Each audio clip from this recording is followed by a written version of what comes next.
हाँ तो दोस्तों, मैं पहले सरकारी नौकरी की तैयारी करता था और अब मैंने सरकारी नौकरी की तैयारी करनी छोड़ दी है। मैं एक ऐसा समय था जब सरकारी नौकरी को ही सब कुछ मानता था कि सरकारी नौकरी अगर नहीं लगे तो कुछ नहीं बने।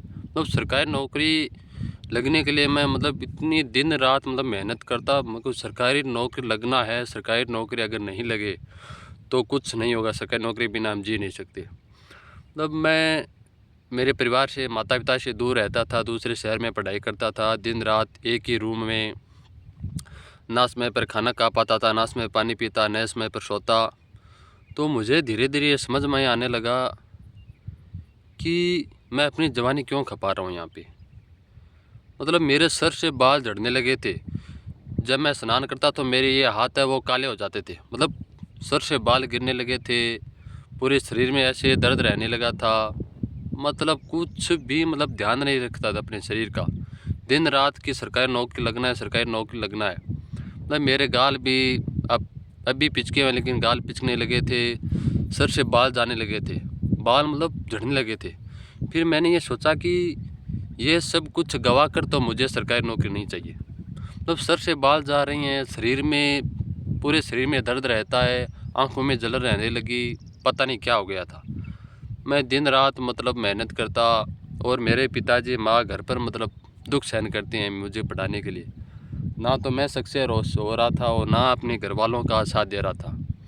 तो मैंने सोचा ये तो कोई जीवन नहीं है। फिर मैंने सोचा सरकारी नौकरी बहुत कुछ हो सकती है, लेकिन सरकारी नौकरी सब कुछ नहीं हो सकती।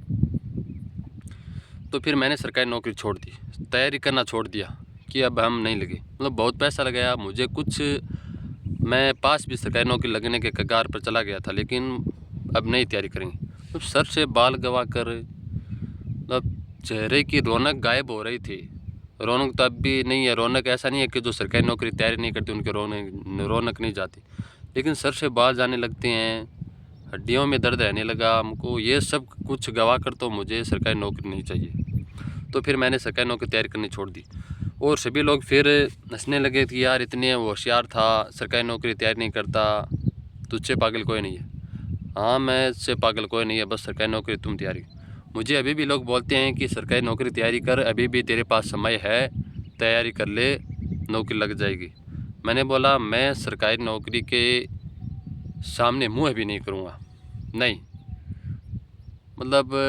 मैंने एक कोर्स, मैंने 12वीं तक कक्षा पास की, फिर मैंने कॉलेज में प्रवेश लिया तो मैंने कॉलेज भी बीच में छोड़ दी।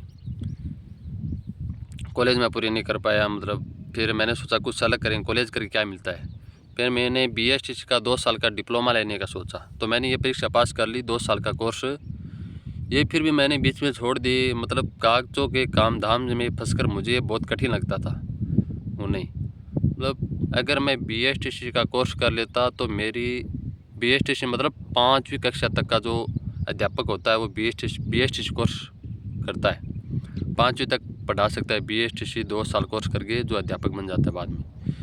फिर मैंने सोचा अगर मैं ये कर लूँगा तो मेरी वो पेपर 42 साल तक उम्र तक दे सकता है। अगर मैंने ये कोर्स कर लिया तो मेरी 42 साल तक में मेरी ज़िंदगी की नरक बन जाएगी। 42 साल तक मैं पेपर देता रहूँगा। फिर वो मैंने बीच में छोड़ दी। अगर मैं आज कोर्स कर लेता तो 42 साल तक उसी सरकारी नौकरी जब तक नहीं लगता उस साल कर लेता।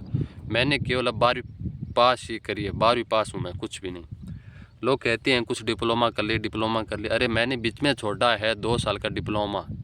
मैंने प्रवेश परीक्षा पास की थी, मैं अब नहीं करूँगा। क्योंकि अगर मैं 2 साल का वो डिप्लोमा कर लेता, B.Ed कर लेता, तो मेरी 42 साल की ज़िंदगी तो सरकारी नौकरी की खपानी पड़ती है, इलाज नहीं है, वो छूटती नहीं है। मैंने छोड़ दी और मैं गांव में रहता हूँ, माता पिता के साथ रहता हूँ, अच्छा खाना खाते हैं, बस खेती करते हैं, कुछ नहीं, सुकून है। पहले मैं दूसरे शहर में पढ़ता तो सुबह उठता तो चिंता डिप्रेशन में, सोता तो चिंता डिप्रेशन में हमेशा कि अगर सरकारी नौकरी नहीं लगे क्या करें। अब कुछ नहीं, क्या करना है, भगवान ने जीवन दिया है, बस एक अच्छा जीवन जिएंगे। जीवन जीना इतना कठिन नहीं है जितना आप सोच रहे हैं। कठिन हम बनाते हैं जानबूझकर। बस फ़र्क इतना है कि लोगों को दिखाने के लिए बड़ी बिल्डिंग नहीं बना सकते, महंगे जूते नहीं पहन सकते, हर कहीं पर घूम नहीं सकते, महंगी शादी नहीं कर सकते, बस हर जगह सस्ता कर लेंगे। फ़र्क इतना ही रहेगा, कुछ नहीं। आप ऐसा बस सरकारी नौकरी लगने से पैसों की जो प्रॉब्लम है वो दूर हो जाती है। लेकिन तो आप ऐसा सोच रहे हो ना कि सुकून और मौज है, सुकून और मौज का नाम मत लेना, सुकून मौज नहीं है हकीकत में। धन्यवाद।